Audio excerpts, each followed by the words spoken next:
This was the best effort the Union Army had. It was their most promising effort.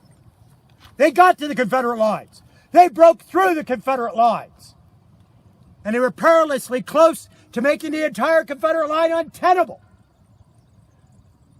But they didn't back up their success. And those who had come first were isolated and driven away. After 2:30, there's not a single thing that Ambrose Burnside can do to change the outcome of the Battle of Fredericksburg. He has lost. Correspondingly, there is not a single thing that Robert E. Lee can do to jeopardize the victory that's already been had. Now, most visitors to the battlefield don't come here.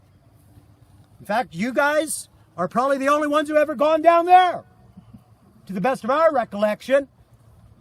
And yet this is the battlefield. This is the determining spot. But people go and see a stone wall, and they see Marie's Heights, because they're evocative, and they're powerful. They have great and important messages, but they're symbolically important. Down here is the military event that decides who wins and who loses.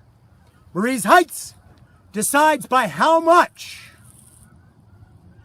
And ultimately, that question determines the significance of the overall battle. What does it mean? How does it resonate with the people? But we wouldn't be even addressing any of those thoughts at that end of the battlefield if the Union Army had succeeded here. This decides the outcome of the battle. That decides the magnitude of the battle. Make sense? Excellent. Just a closing word before we head back. This campaign was undertaken by the Union Army in an attempt to win a victory on the eve of the issuance of the Emancipation Proclamation.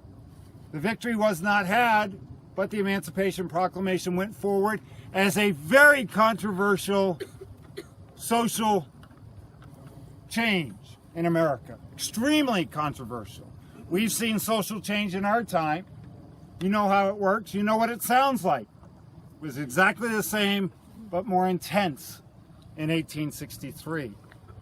But the men and women who lived on this place, we hope that, tonight will remind you as you walk these places, before they were battlefields, they were homes. They were workplaces. They were almost work camps, in this case, here. But the lives given on this spot by some helped to transform the lives of many who lived on this spot by forcing our nation into a new relationship with oppression and slavery, one that ultimately would seek to bring it to an end.